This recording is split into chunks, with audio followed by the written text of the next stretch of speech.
and now he likes to be physical in there on both ends of the floor. So those things have really helped. I think his whole thing. But I think mentally he's gone from 21 to 22 or 20 to 21, whatever he is right now. So he's taken the natural step you would expect. I mean, it's not a surprise to anybody. I think it's just a surprise because nobody knew about him last year at this time, or they knew that he was that sub that played about 10 minutes behind Jared Berggren, if 10 minutes, 7.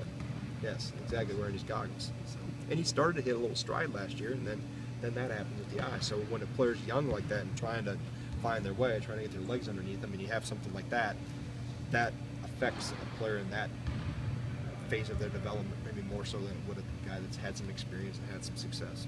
Frank's kind of been the breakout guy in the last game of the tournament. But how important has the leadership of Bruss, Gasser, and Jackson been, especially in this tournament? Well, anytime you have good guard play, you always have a chance. And I think that's the one thing we have.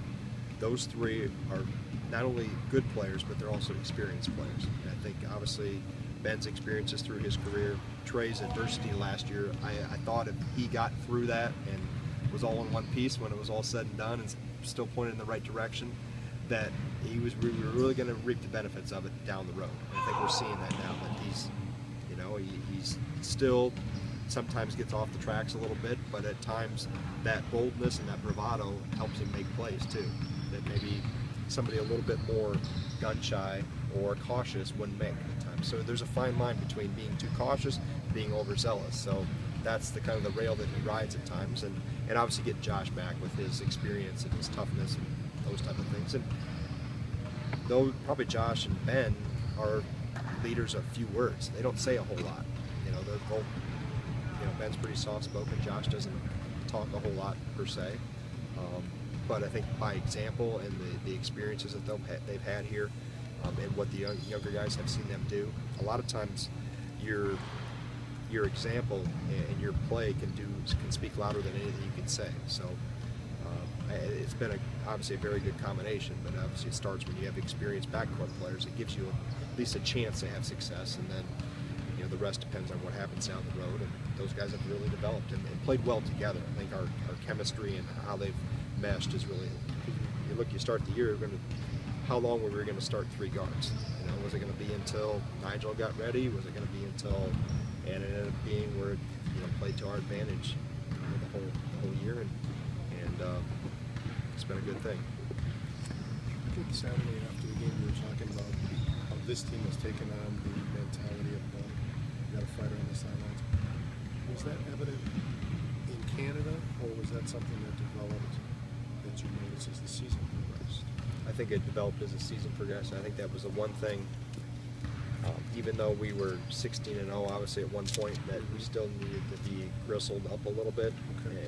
And I've always thought that sometimes adversity helps toughen a team and callous a team. And obviously we're losing 5 or whatever we did. Did we lose 5 in a row?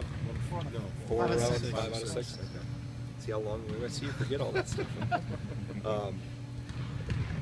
Sometimes in the long run, as long as you can bounce back from it, it makes you better, because they've understood that it's not going to be sunshine and 70 every day. There's going to be some cloudy days, and how do you handle those days when things aren't going well? How do you come back to practice the next day?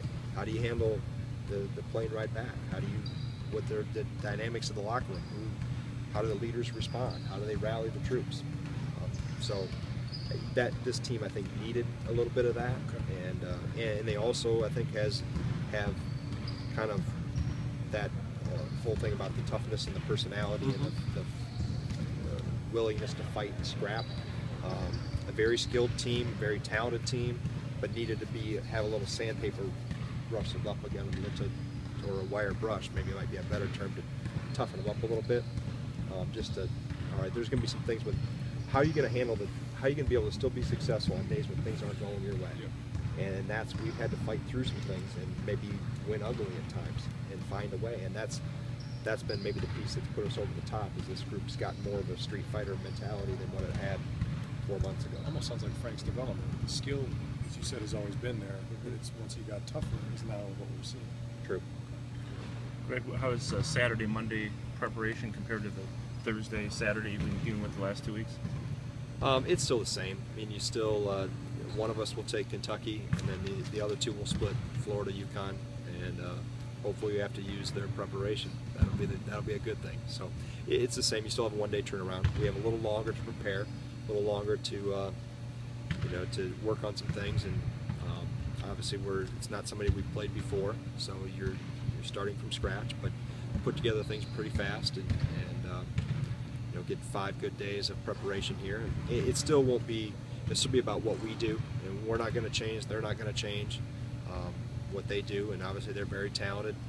It's been shown all year. So, and then if we're successful Saturday night, then we'll move on to Sunday preparing for either UConn or Florida.